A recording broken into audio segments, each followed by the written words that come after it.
दोस्तों, रामायण तो आप सबने टीवी पर देखी होगी, जिसमें बाली के बारे में भी बताया गया है। लेकिन आज हम आपको एक ऐसी कथा बताने जा रहे हैं जो ना तो कभी टीवी पर दिखाई गई है और ना ही आपने कभी सुनी होगी। ये कथा रामायण की किताब के अध्याय किष्किंधा कांड में मौजूद है, जिसके बारे में बहुत कम लोग ही परिचित हैं। रामायण की पुस्तक किष्किंधा कांड के अध्याय 5 से लेकर 26वें अध्याय तक बाली का वर्णन किया गया है, लेकिन टीवी सीरियल वाली रामायण में सिर्फ बाली वध के बारे में ही दिखाया गया है। बाली सुग्रीव का बड़ा भाई था।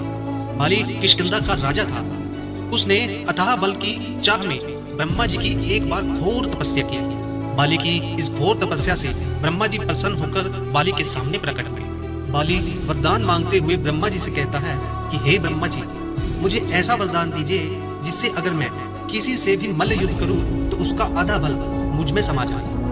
ब्रह्मा जी बाली को यह वरदान देकर वहां से विलुप्त हो जाते हैं। बाली ब्रह्मा जी से ये वरदान लेकर अजय हो गया। वरदान मिलते ही बाली को अपने अंदर एक अद्भुत ऊर्जा की अनुभूति होने लगी। ब्रह्मा जी से मिले इस वरदान की बदौलत बाली धरती पर बड़े से बड़े योद्धा को मल्ल युद्ध के लिए ललकारने लगा।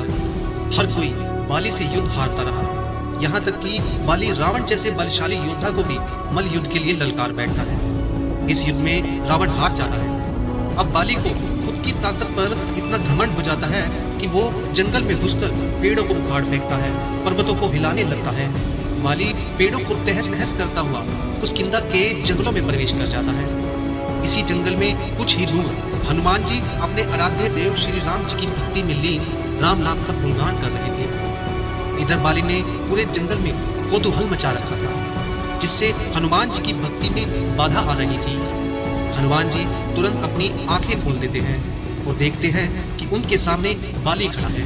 हनुमान जी ने जब अपने चारों तरफ नजर घुमाई तो देखा कि बहुत सारे पेड़ जमीन पर गिरे पड़े हैं। ये देख हनुमान जी आश्चर्य से भर जाते हैं और बाली से पूछते हैं, यह सब किसने किया? बाली अपने गरूर भरी आवाज में बोलता है, मैंने किया है ये सब। अपनी ताकत के घमंड में चूर बाली हनुमान जी को मल्ल युद्ध के लिए चुनौती भी दे बैठता है। अब इस बात को ध्यान में रखते हुए कि बाली मेरे बड़े भाई हैं, तो हनुमान जी बाली की चुनौती को अस्वीकार कर देते हैं और बोलते हैं, बाली भैया, आप मुझसे बड़े हैं, मैं आपका सम्मान करता हूँ, भला मैं आपसे मल्ल युद्ध कैसे कर सकता हूँ? और आपको अपनी इस ताकत का ऐसे गलत प्रदर्शन नहीं करना चाहिए। इन पेड़ पौधों को नुकसान क्यों पहुँचा रहे हो? इन पेड़ पौधों पर पक्षियों के घर होते हैं, जीव जगत को ऐसे कष्ट मत पहुँचाओ। बाली भैया, आप अपनी ताकत के घमंड में इतना अंधे हो चुके हैं कि आपको इतना भी ख्याल नहीं कि आप क्या कर रहे हो। आपने इस प्रकृति का कितना नुकसान पहुंचा दिया है। बस बहुत हुआ बाली भैया, आप कृपया यहाँ से चले जाएं और मुझे अपने भगवान राम का गुणगान करने दें। इतना सुन बाली क्रोध से भर जाता है और बोलते हैं, अपनी समझदारी अपने पास रखो हनुमान, सीधा सीधा क्यों नहीं कहते कि तुम मेरे पराक्रम से डरते हो? यदि ऐसा है तो अपनी हार स्वीकार करो। हनुमान जी बाली भैया की इन बातों को सुन चुपचाप खड़े रहते हैं। हनुमान जी को इस प्रकार चुप खड़ा देख बाली फिर से हनुमान जी को मल्ल युद्ध के लिए उकसाता है। अब बाली अपनी ताकत में इस कदर अंधा हो जाता है कि बोलता है, तुम तो क्या, तुम्हारे भगवान राम भी मुझे मल्ल युद्ध में नहीं हरा सकते। जाओ बुला लो अपने राम को। इतना सुन हनुमान जी क्रोधित हो उठे और कहने लगे, बस बाली भैया, अब बहुत हुआ, मैं आपसे मल्ल युद्ध करने को तैयार हूँ। बाली हनुमान जी को मल्ल युद्ध के लिए कल सुबह शंभू पहाड़ी के पास आने को कहता है। बाली अपने राजमहल वापस लौट जाता है। इसके बाद हनुमान जी के समक्ष ब्रह्मा जी प्रकट हो जाते हैं।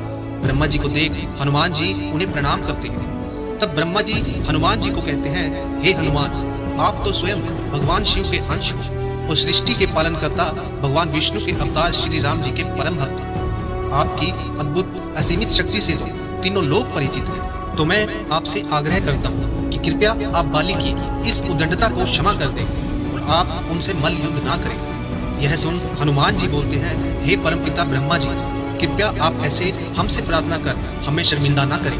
हे ब्रह्मदेव, अगर बात सिर्फ युद्ध की होती तो मैं आपकी बात अवश्य मान लेता, लेकिन बाली भैया ने मेरे आराध्य श्री राम जी को ललकारा है, तो मैं युद्ध से पीछे कैसे हट सकता हूँ? तब ब्रह्मा जी कहते हैं, ठीक है पुत्र, लेकिन मेरा एक आग्रह है, जब तुम बाली से युद्ध करने जाओ तो अपनी शक्ति का सिर्फ 10वां हिस्सा ही लेकर जाना, शेष हिस्सा यही श्री राम के चरणों में रख देना। और युद्ध के बाद आप अपना शेष हिस्सा फिर से धारण कर लेते हैं। हनुमान जी उनकी यह बात मान लेते हैं। सुबह होते ही हनुमान जी अपनी शक्ति का सिर्फ 10वां हिस्सा ही धारण करते हैं, बाकी का राम जी के चरणों में समर्पित कर देते हैं। अब हनुमान जी अपनी शक्ति का 10वां हिस्सा लिए जैसे जैसे युद्ध क्षेत्र की तरफ चलते जाते हैं, वैसे वैसे बाली को मिले वरदान की वजह से हनुमान जी की शक्तियां बाली में समाहित होनी शुरू हो जाती है। हनुमान जी की तनिक मात्र शक्ति से ही बाली अपने अंदर इतनी अद्भुत ऊर्जा की शक्ति का अनुभव करने लगा। बाली के शरीर में मानो ऊर्जा का महासागर उमड़ आया हो।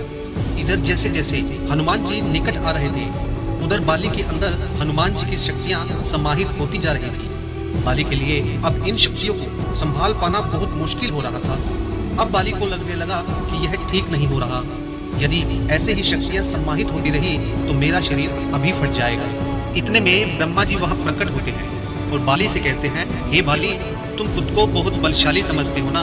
यह देखो, अब तुम हनुमान जी की शक्ति के 10वें हिस्से का एक छोटा सा अंश भी नहीं संभाल पा रहे हो और तुम हनुमान जी को मल्ल युद्ध के लिए ललकारने चले थे मूर्ख। अब यदि अपनी जान की रक्षा चाहते हो तो यहाँ से जितनी दूर हो सके वहां चले जाओ, अन्यथा शक्ति के सम्माहित होने से तुम्हारा शरीर अभी फट जाएगा और तुम मृत्यु को प्राप्त हो जाओगे। बाली तुरंत अपनी जान बचाने के लिए वहां से दूर भागने में ही अपनी समझदारी समझता है। इस तरह बाली वहां से दूर जाकर अपनी जान बचाता है। अब बाली को आभास हो जाता है कि मैं मूर्ख अपनी शक्तियों को लेकर इतना अहंकारी हो गया था कि हनुमान जी की शक्तियों को बिना जाने उन्हें मल्ल युद्ध के लिए चुनौती दे बैठा। मैं इतनी सी शक्ति से इतना अशांत हो गया और अहंकार वश में आकर न जाने प्रकृति का कितना नुकसान कर बैठा। वहीं हनुमान जी इतनी सारी शक्तियों के बावजूद भी कितना शांत है, उनमें कितनी विनम्रता है।